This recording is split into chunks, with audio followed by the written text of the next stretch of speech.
So, Peach Patch, a lot of people like to paint this glamorous picture of success. But for me, this journey has been hard. It's been tough.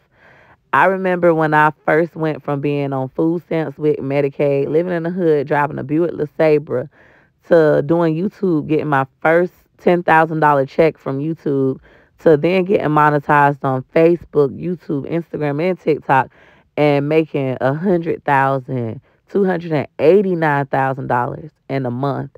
Man, it was insane. And in the beginning, I could really count on my husband, but it seemed as I started to grow, he started to kind of resent me and drank even more. He used to be able to watch the kids and get up and take them places.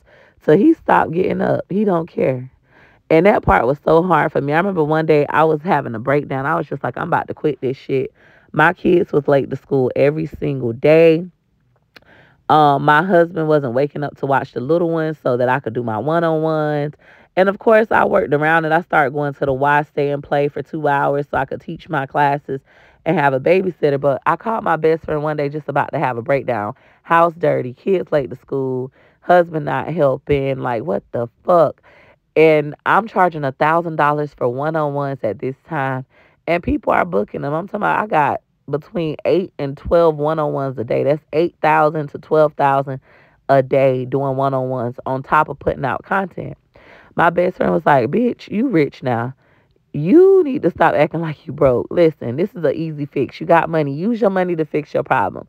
Number one, get a transportation service to take Gregory to school. I didn't even know transportation services exist.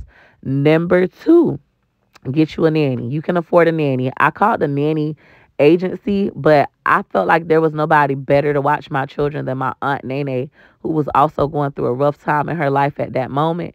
And then number three, get the maids to come clean your house. Matter of fact, I'm going to send my maid over there to clean your house tonight. Bet.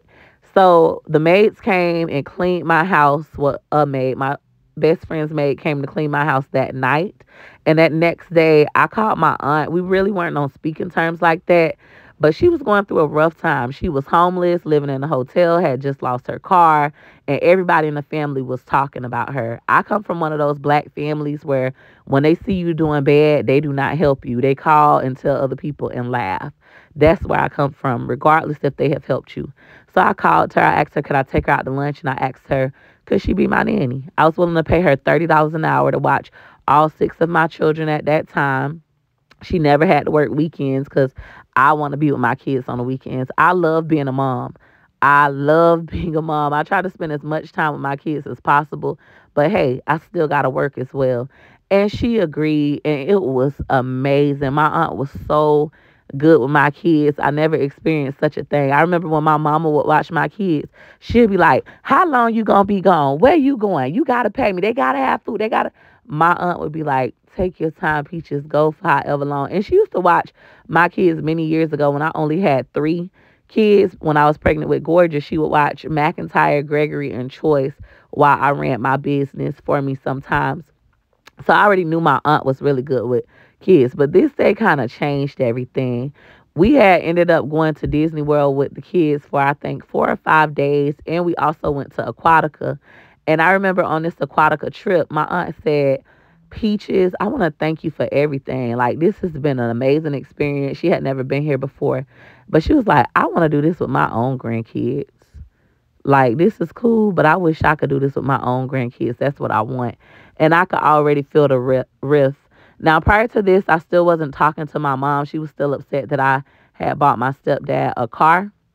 But my aunt had started sneaking, taking my children to see my mom. And my mom had started to tell my aunt that she was stupid to watch my kids every day for this long. And I'd be gone for 3 days out of town. And she got the kids. So she kind of had already started putting things in my aunt's head. And right now, it was about